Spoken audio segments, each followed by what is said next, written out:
we're going to get to the Saints win over the Eagles in a second, but first, Chiefs wide receiver Sammy Watkins makes an impressive one-handed catch yesterday. Man, forget the catch. I'm so glad that Sammy Watkins was on the field. Yes. Man, I watch that report every week, actives, inactives, because now you're talking about a dangerous football team.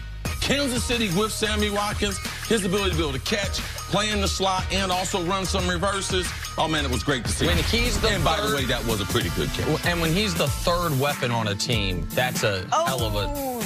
Chargers, Pats, Keenan Allen, jukes Stephon Gilmore. Runs free for a 43-yard touchdown. And from this moment forward, it was a disaster. In this moment, it looked like we were going to need a shootout. Touchdown one way, touchdown the other way. Pats came back and scored. Chargers didn't do anything on offense after this until garbage time. But it was a good juke. Great move by Keenan Allen. They set him up. Phillip Rivers helped him with a little pump fake there. Stephon Gilmore is playing some outstanding football. One of the best corners in the NFL. He gets him on that play. But at the end of the day, we know who gets the last laugh. Saints Eagles. Marshawn Lattimore climbs the ladder. Big interception in the second quarter. This, I know we're about to talk about it. This is probably the biggest play of the game. I know it happened early, but this came right after the Breeze fumble that they recovered. And this was, I mean, the Eagles could have really put their foot on their throats. Lattimore had an outstanding game, and this got him going. Doug Peterson called a great play here. They had slipped Zach Ertz down the sideline.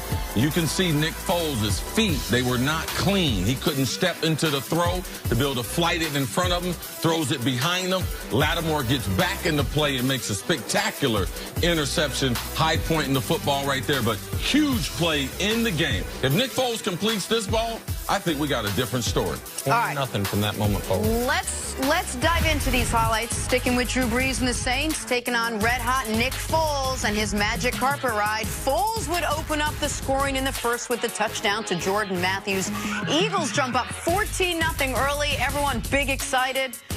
But the Saints would crawl back. Third quarter down 4. Brees finds Michael Thomas in the end zone. He had 171 yards on the day. Eagles with a chance to win it down 6 driving, but Foles finds Alshon Jeffrey, and the ball went right through his hands. Jeffrey can't believe it. Saints win 20-14. Here's their head coach, Sean Payton, after the game.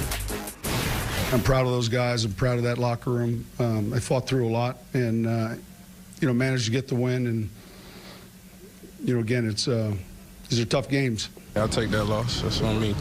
Let all my teammates down. City of Philadelphia, that's on me. I'll take that. You win through losses. You win through wins. This is something that, all of us are going to learn from and will be better for. I've talked a lot about, my career in the NFL and the ups and downs. You're always learning. And, we learned a lot tonight. And it's tough, but we'll keep moving on.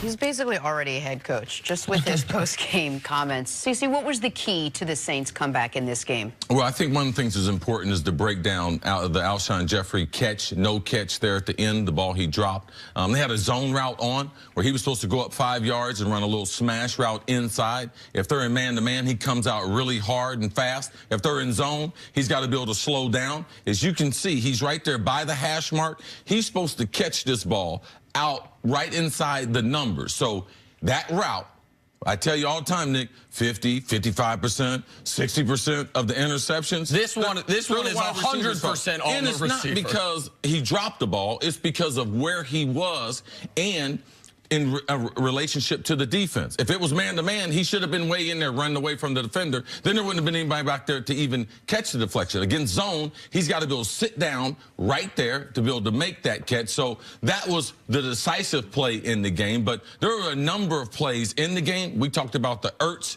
the underthrow, where they got the interception in the game. But I just believe that second half, because the momentum had already switched. That second half, first possession, where the Saints had the longest drive that I had seen since I've been watching football. See, how about 120 yards on that drive? Because of penalties. Yes. Like they gained more than the full football field in that drive. It was really, they at that point had full control of the football game. Yes, and at that point, you could see the confidence in the Eagles, the magic for which they were doing. The Saints had regained that.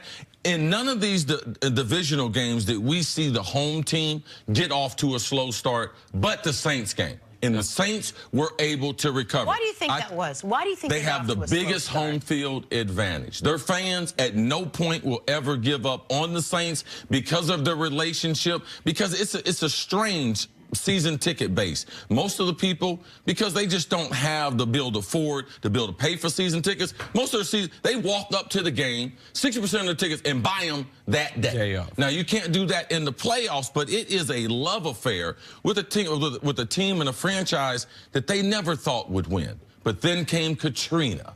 Then came the block punt, Drew Brees, Sean Payton. So they've changed the whole culture there. So it's just not, it's a loud building. It's just not that they have a good, because it's loud all the time. They've had some bad seasons there in New Orleans, but man, the relationship they do have with those fans allows them to stay in the game. In Philadelphia, they were well represented as far as being at the game, but that to me was one of the critical moments, because either team can win that game. But as you said, after that drive, the Saints were in complete control of the football game. All right, so I want lots to break down here. One is the most critical play. This is the cruelty of sports now. Alshon Jeffrey in Week 13 said, I have the best hands in the league in his career in the playoffs. Prior to that play, had been targeted 34 times, 0 drops. And on that play, which, by the way, speaking of cruelty, they didn't even have to run it. That play went off at 2:01. The clock was their friend at that point in time. If it hits the 2-minute warning, they're not in bad shape at all. But the reality is the Saints for the last 2 years, or the Eagles, pardon me, every bounce has gone their way. It bounces in games they're not even playing in. The Minneapolis Miracle, they're not even in that game, but it went their way, that the Vikings won and they didn't have to play the Saints last season. Yes.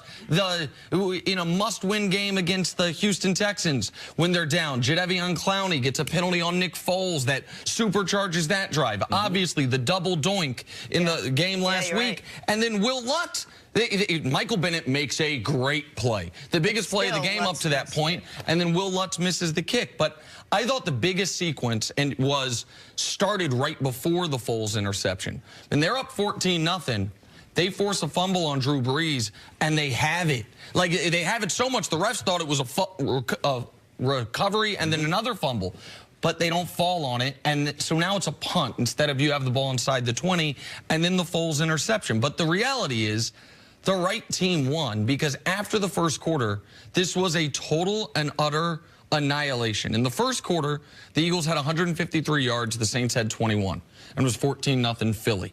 The rest of the game, it was 399 yards to 97 yards. The Saints defense, what they did to this Philly offense in quarters 2 through 4 was as good as any defensive performance we've seen by any team all year. They shut them out and they shut them down. And that's why Drew Brees and the offense didn't have to be brilliant. They were very methodical. They didn't make mistakes after the first couple drives, but they didn't have to be perfect, because that defense was spectacular after the opening 2 Eagles touchdown. How do you think Nick Foles played yesterday? I thought Nick Foles played pretty good, but you can't throw interceptions. Like, you can't underthrow the Zach Ertz ball right there. Nick Foles, I like the fact that his understanding of football, where he throws it on the field, the different receiver he's throwing the ball to. So I think when you start evaluating Nick Foles, you have to look at, man, he understands the game of football, understands what coverages and stuff are trying to do. Turnovers ultimately are going to kill you. And at that time of the game where Ertz, if he's able to make that completion right there, I believe the game is totally different. The momentum never gets flipped back over to the Saints. So that was a key part of the game. They became one-dimensional. Even though they had the lead, they wouldn't run the ball, and that became, ultimately, I knew that would be a problem. Saints defense, though, you got to give a lot of credit that they were able to contain Nick Foles in that offense after that first quarter. All right, we'll talk much more about Nick Foles and what we see as the future for him coming up. But time now for Put a Grade on It, sponsored by CarMax. Drew Brees, as we mentioned, had a great day. He went 28 for 38, 301 yards, 2 touchdowns, a pick in the win last night. Nick, put a grade on Drew Brees' game. You got to give him an A. Didn't panic at first. First play of the game goes about as poorly as one can. He throws an interception on the very first play before he really has a chance to get into the game. They're down 14-0. Didn't panic. I thought played really well throughout, and his team won, so I give him an A. Yeah, started off with that pick. The reason why I wasn't worried about the pick was because he had Teddy Ginn open for a touchdown. Underthrew him, couldn't get enough on the throw. Bounced his team back. Him, Sean Payton, undefeated. They're playing at home in the playoffs at 6-0. A+, whatever the professor here, Nick, wants to get. Right. All right, good stuff. Got to take a break. Coming up, What went wrong for the Cowboys in Los Angeles? That's next. This is First Things First. One of our behind-the-scenes people, guy we have a few nicknames from, not going to say it publicly, Fifi, you know, I